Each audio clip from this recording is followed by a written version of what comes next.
किया तो विश्वास मानो, उससे आपकी शक्ति और भक्ति दोनों बढ़ रही है। ध्यान दीजिए, शक्ति बढ़ रही विषयों पर विजय प्राप्त करने की, और भक्ति बढ़ रही प्रभु के चरणारविंद की आसक्ति।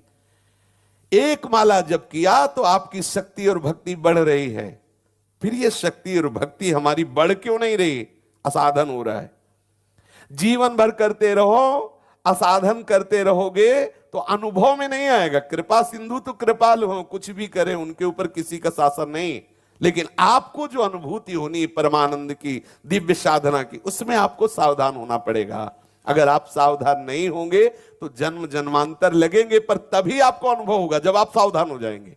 भले समय आप नष्ट कीजिए तो आपको अगला जन्म देंगे प्रभु। जैसा आप पीछे वर्णन हुआ कि जो योग से भ्रष्ट हो जाते हैं उनकी क्या गतियां होती है। हम क्यों इतना लंबा खींचे? अभी से जो हमें कल करना है वो आज क्यों न करें? जो आज करना है वो अभी से क्यों नहीं? आना तो यही है, बिना निर्विषय हुए भगवत साक्षात्कार नहीं होगा। तो जलना तो है ही है, जब छोड़ना ही है तो कल क्यों? आज ही ना छोड़े ना, आज ही हम भगवत प्राप्ति के लिए अपने आप को पूर्ण समर्पित कर दें। यदि कोई ऐसा कहे कि ये जो हम गलती कर ली ये हमें मालूम नहीं था, तो ये घोर अज्ञान झूठी बात है। अंतर में बैठे हुए प्रभु सबको बताते हैं। पूज्य बाबा कह रहे, ये जैसे कोई कह दे कि वो हमें पता नहीं था, ये गलती हमसे हो गई, बिल्कुल झूठ बोल रहे हो। क्योंकि हृदय बिहारी भगवान सबको सूचना देते, तुम गलत कर रहे हो। कोई भी बता दे, कोई भी बता दे कि हमें भगवान ने सूचना नहीं दी, तुम अज्ञानी हो, बाहिर्मुख हो, इसलिए तुम अंदर की सुन नहीं पाते हो। पर वो लोग भी कह देते कि ये हमारे मन में आया था कि ऐसा ना करें, पर हम माने नहीं, देखो ऐसा हो गया। सबके मन में प्रभु प्रेरणा करते हैं, ये गलत है मत करो। इसलिए प्रभु की प्रेरणा को सुनो, जो शास्त्र विरुद्ध आचरण भूल करके भी मत करो। थोड़ा भजन करने पर भी उसका प्रभाव आपको दिखाई देगा। यह इसीलिए नहीं दिखाई देता है क्योंकि आप गलत आचरण कर बैठते हो, गलत बोल दिए, गलत देख लिए, गलत सुन लिए, गलत आचरण कर लिए। चलो एक बार हो गया, दो बार हो गया, फिर सावधान हो जाइए। क्यों जन्म को नष्ट कर रहे हैं?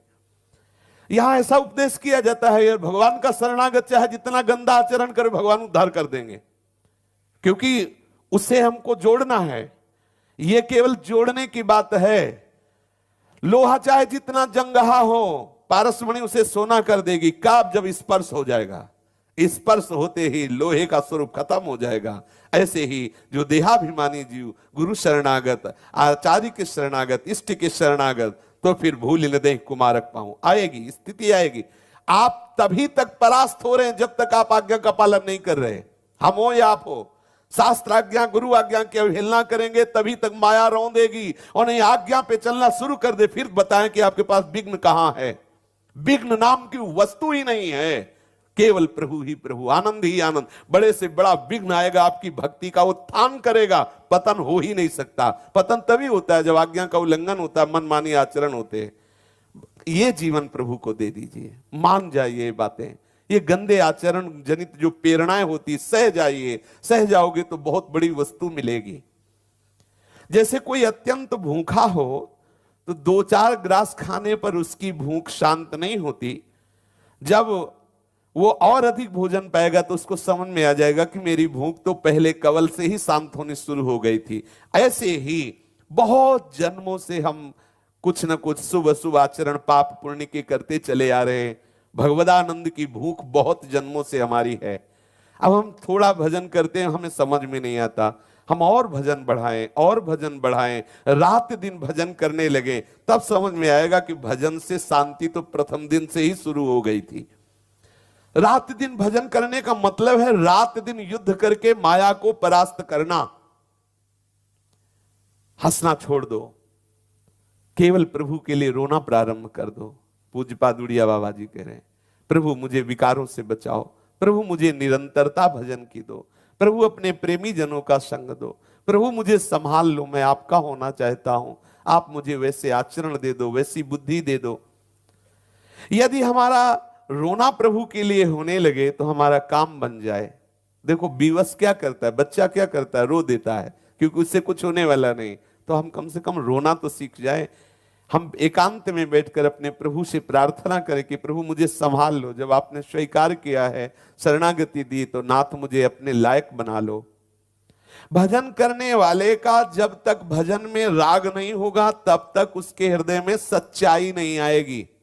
ध्यान दीजिए, हमारा भजन क्यों नहीं निरंतर होता? क्योंकि भजन में महत्व बुद्धि नहीं है। नाम जप कर रहे हैं, विषय की बातें कर रहे हैं, प्रपंच की बातें कर रहे हैं, आवश्यकता पड़ी, बिना माला पूरा हुई इसे छोड़ दिया, प्रपंच के कार्य में महत्व बुद्धि है।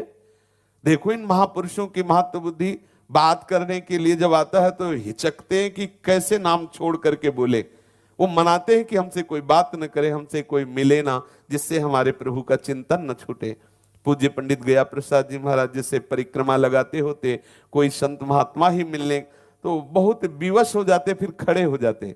खड़े होकर जो वार्ता की वो भी भगवद वार्ता, और फिर परिक्रमा को प्रणाम करके रजमुख में डाल के फिर मौन होके लगाते।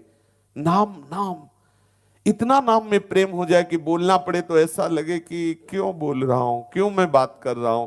हमें थोड़ा उसके लिए कष्ट होना चाहिए बोलने के लिए। हम तो ऐसी साधारण बातों में माला रख देते हैं, साधारण बातों में भजन छोड़ देते हैं। भजन में जब तक राग नहीं होगा तब तक सच्चाई जीवन में नहीं आएगी। जो सत्यता चाहिए, जो साधुता चाहिए, जो भगवत प्रीत्यर्थ जीवन चाहिए, वो नहीं हो